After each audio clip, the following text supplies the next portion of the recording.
The ocean covers over 70% of the planet, which is why we call Earth our blue planet. It produces over 50% of the oxygen we breathe, and every second breath we take comes from the ocean. Our ocean helps regulate the temperature on land and is responsible for global weather patterns like storms and heat waves. It absorbs the sun's heat, transferring it to the atmosphere and distributing it around the world, warming in the winter and cooling in the summer. Our ocean is a key driver of how our world functions.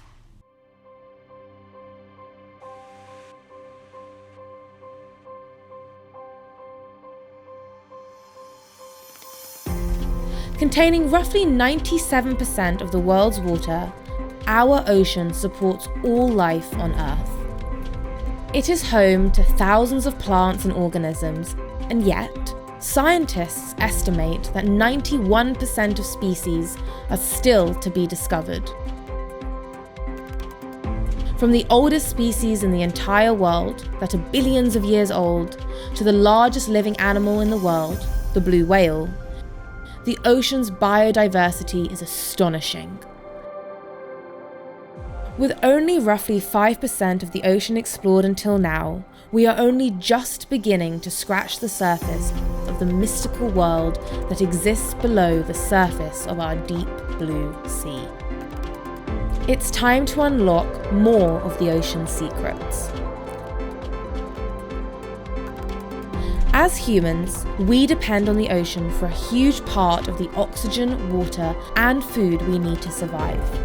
Did you know that 17% of the animal protein that is eaten around the world comes from the ocean? To this day, many people's jobs rely on fishing and water-based transport. The ocean is a crucial component of entire global economies. The ocean is connected to almost every single thing we eat, breathe, and drink.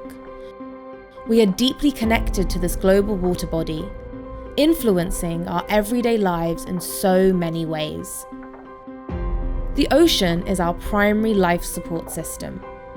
Without a healthy ocean, we will not have a healthy future. We need to understand just how important the ocean is to our daily lives to be continually motivated to protect it. We are all ocean. There is only one ocean. At school, we may learn that the ocean has 5 separate regions, namely the Pacific, Atlantic, Indian, Arctic, and Southern Ocean. But there is only one ocean, and it works as a whole to help make all life on Earth possible. Talking about the ocean reinforces the notion of its interconnectedness to all life on Earth. We must all understand that what happens in one part of the ocean will affect the other parts too. If our actions pollute or conserve the water in the Thames River in the UK, this will impact the water in the Pacific Ocean.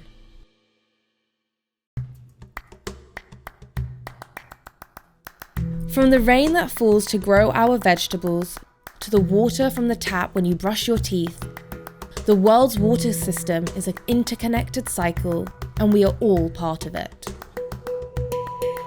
When 29,000 rubber ducks were washed into the North Pacific Ocean, they began showing up thousands of miles away in Alaska, Washington, 10 months later. This was known as the Quack herd around the world, and proved that a rubber duck, or a plastic bottle, that is chucked into a river could move across the ocean and end up on the other side of the world. This is how our actions impact the entire ocean.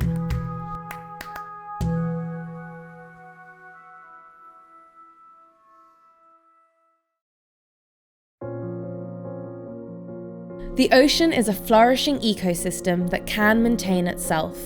But our actions have been negatively impacting the ocean for many decades, and at a rate that the ocean cannot keep up with. There was a time when we thought the ocean was endless, and so we treated it that way, taking what we wanted, when we wanted, and in whatever quantity we liked.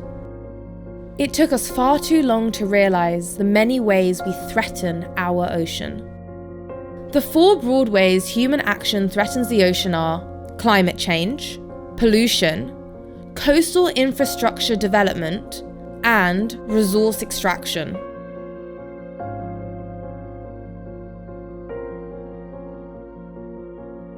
There is an urgent need, and now is an ideal opportunity, to better understand how the ocean affects climate change. The signs of changing climates around the world surround us. If you're a child, almost every year you've been alive has broken a temperature record. You've witnessed wildfires, intense droughts, and severe storms, or you've seen the sea level rise. If the sea levels rise to the predicted 1 metre by 2100, the lives and livelihoods of around 200 million people would be threatened. This is what climate change looks like. We must see the ocean as the solution to climate change. Our ocean plays a fundamental role in regulating global temperatures. Ocean-based solutions have huge potential to eliminate 1/5 of the carbon we need to overcome global warming. The ocean absorbs heat from the atmosphere and stores it. This helps cool down the Earth's temperature. By absorbing 30% of the CO2 emissions, it acts as one of the biggest and most important carbon sinks. It also absorbs 93% of the heat trapped by rising CO2. We need to focus on how to maximize the ocean's capacity to continue to absorb and sink carbon dioxide emissions from the air. We need to invest in solutions like ocean-based renewable energy and protecting blue carbon, like restoring mangroves, salt marshes, and seaweed farms. Because our human activity is increasing the amount of carbon emissions produced, the ocean can't keep up. The ocean is getting more acidic as seawater absorbs more carbon dioxide from the air. The water also gets warmer, which damages some marine animals, including many that humans depend on for food. Coral reefs are disappearing too. As the temperature of the ocean warms up, there is less oxygen available for marine life. Ultimately, the greenhouse gases we've already emitted into the air will lead to warmer temperature, higher sea levels, and changes in how the natural systems work together. There is still time to turn the tide. Although the science is set, our future is not. Governments, companies, and all of us humans can work together.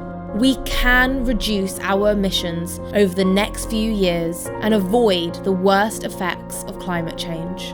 Our collective action can break the cycle.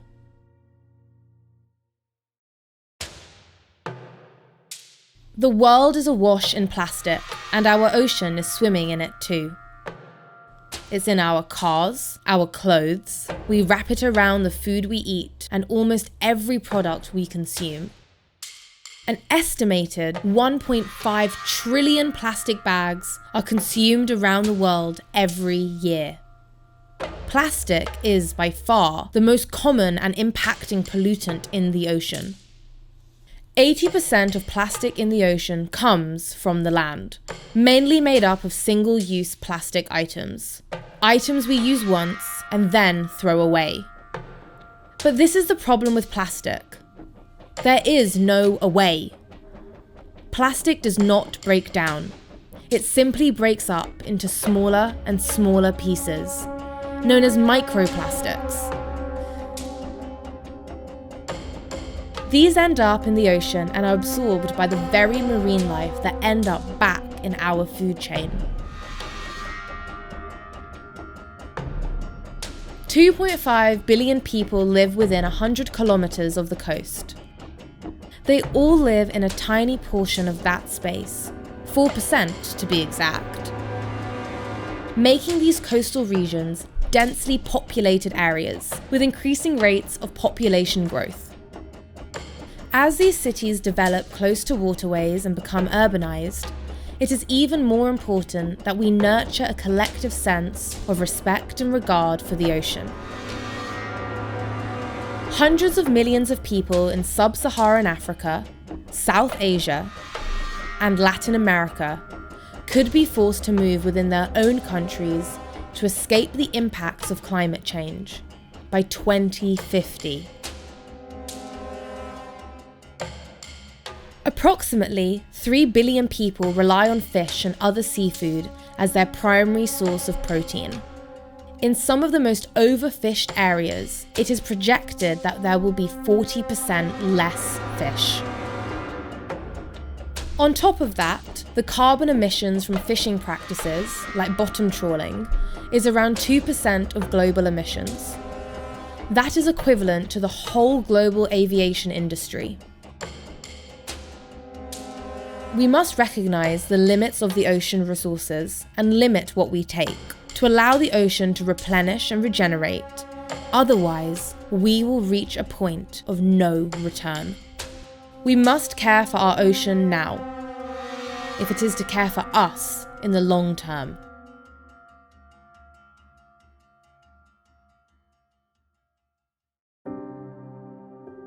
We can't exaggerate just how important the ocean is to the Earth's overall balance. No rainforest can compare. The ocean plays an essential role in our daily lives. Our health is delicately intertwined with the health of the ocean. If we don't protect our ocean, we risk losing our most important climate regulator.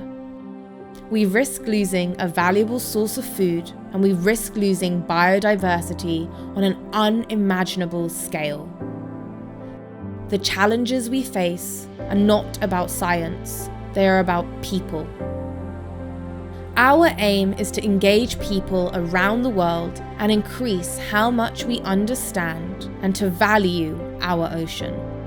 As Ocean Generation, we support the call for regeneration zones and the UN's 30 by 30 mission to protect 30% of our ocean by 2030.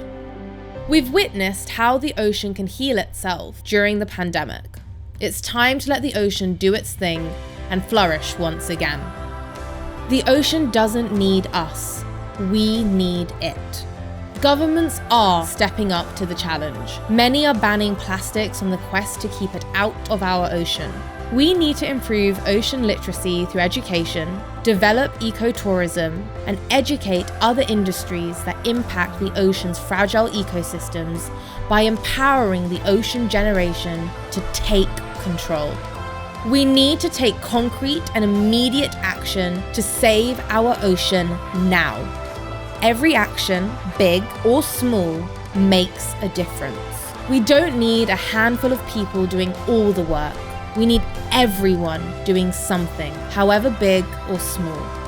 This is the collective ocean action we need to create a new relationship between us and our ocean. We are the first generation to deeply understand ocean issues, and the last generation who can stop them. We are all ocean.